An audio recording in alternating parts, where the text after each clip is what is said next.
Syracuse avoids the upset. The 6th seed pulls it out over the 11th seed, Arizona, and it's much thanks are due to Dyaisha Fair, who took matters into her own hands, a walking bucket down the stretch. She dropped a 30-piece, 32 points to be exact, including the final 13 points for Syracuse. Now, Ice, I know this is your former team, and we were in the war room watching the game down the stretch. You were standing, you were yelling, you were full of emotion yourself.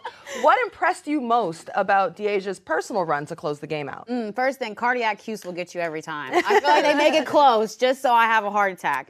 But honestly, just how she pulled out the game. She scored in a multitude of ways. You mentioned it, the final 13 points for Syracuse, but at the biggest time of the season in which you might see your season dwindling down, that is when you need the stars to really come out and show how dominant they can be. I just thought she showed, give the ball to me, I will get a bucket, and then I'll also play defense. She also had 6 steals in the game. So we talk about players who like to play two-way. She's dangerous with the ball, but also defensively and guarding the ball, and I think that's important come tournament time. Yeah, and so clutch, right? You know, you talk about cardiac cues. I've been in the Dome a few times where they've been down by double digits, and it's Dyaisha Fair every single time who's hitting those deep threes to really bring them back and win the game. That's huge for a team like Syracuse that could have lost that game.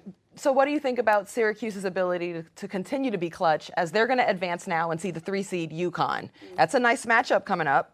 What will you guys be looking at, Cass? Yeah, I mean, I'll be looking at Dyaisha Fair, of course, right? Like, this is a player who can easily drop 30, and we've seen these kind of performances against UConn. Sanaya Rivers, 33, Rory Harmon, 27. Hannah Hidalgo dropped 34 not that long ago. You know, she gets some role players going with her. Georgia Woolley has been their second leading scorer. That could be a big game for Syracuse. And also on the other side for Syracuse defensively, obviously you have to guard Paige Beckers, but I'm more concerned with Aaliyah Edwards inside. I think Aaliyah Edwards can control the game inside if she starts off strong. So it's going to be important for Syracuse and their front court players just to be solid against Aaliyah and battle on the boards. It sounds like you both are calling out the other players of Syracuse to have to step up and play big against UConn. Yeah, absolutely. It just can't be Dyaisha Fair, right? If they triple team her, you've got to have other players that can score. And I think the Cuse have good pieces around her. Georgia Woolley, Alyssa Latham, they can get it done.